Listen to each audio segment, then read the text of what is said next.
Time for your bath. Yes, look at Maggie's reaction to bath time.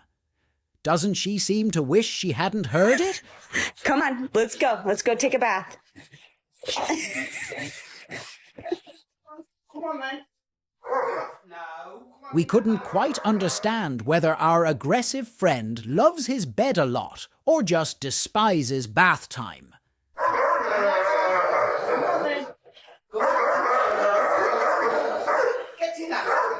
This energetic boy also appears to be afraid of the vacuum cleaner.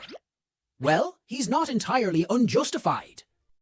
Now, what should we say about this clever kid? Follow for more.